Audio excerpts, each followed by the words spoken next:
Welcome to Animal Wonders. We're currently in our reptile room, which houses mostly reptiles, but also a few amphibians and invertebrates. We love all kinds of animals. It doesn't matter if they have fur, feathers, scales, or any other body covering. What we care about the most is offering a safe home to those that have been displaced and then sharing each one of them with others so everyone can appreciate how interesting and special they are. Today's video is all about our new little friend here. She's active, she's feisty, and she's freshly shed, so she's just stunning right now. Let's get to know this young bull snake.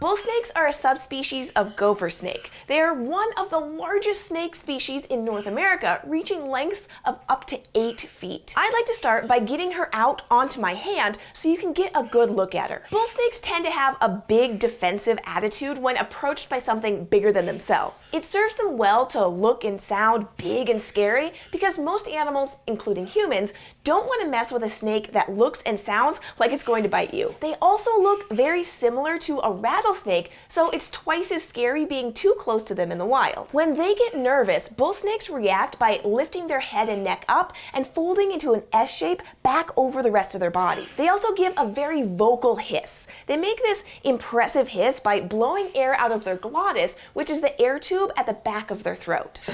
When they get really upset, they'll take deep breaths and open their mouth to make it as loud as possible. They'll also flatten their head a bit, which makes them look even more similar to a viper with that triangular shaped head. And they also vibrate their tail similar to a rattlesnake, but instead of holding it up like a rattlesnake would do, bull snakes hold their tail to the ground, which makes the vibration audible. It's even louder and sounds similar to a rattlesnake if their tail vibrates against dry brush or leaves. So she's telling me she's a little nervous about me being so close, which I absolutely respect.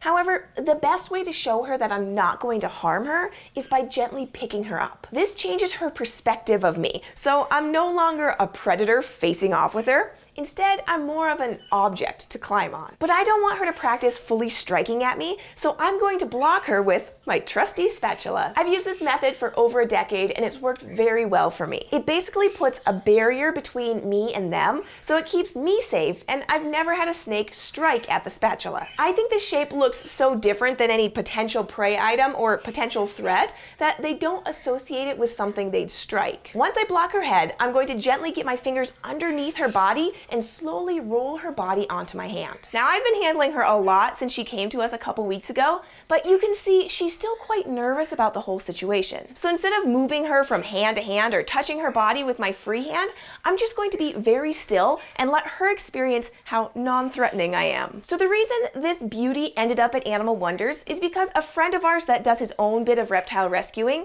had her surrender to him. Her history is that someone had her in Northern California, then moved to Montana and decided they no longer wanted her. We don't know where she came from originally, so I don't know if she was bought from a pet store or wild caught. She's reported to have been with her original owner for 4 years, and that's the part that worries me. She's quite small for being over 4 years old.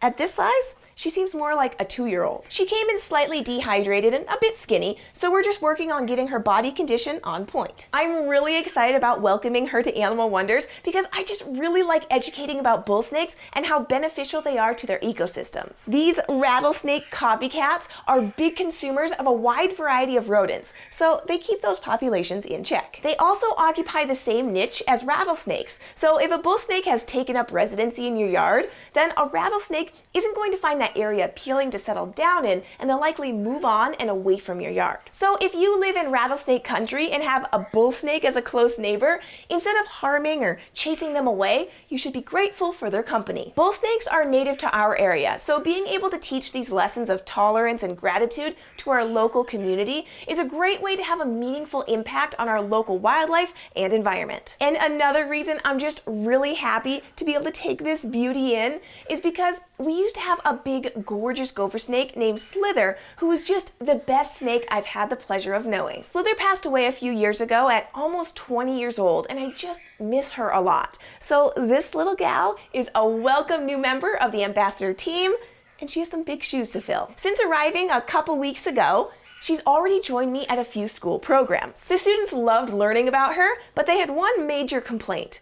I didn't have a name for her yet. One class even gave me a printed list of potential names, but I haven't found one that just seems to fit. So if you have an idea for a name, please leave it in the comments below. I'll take a handful of the suggestions, and then our patrons over on Patreon will get the final vote. Speaking of Patreon, if you would like to be part of our supporting community for this channel, head on over to patreon.com/animalwonders and become a member. You're not only helping us continue to provide free, fun, and educational content to everyone, but you'll also get perks, like voting on animal names, and we'll soon be adding live streams with the animal team as well. Thank you to all of our wonderful and generous patrons who keep us going strong.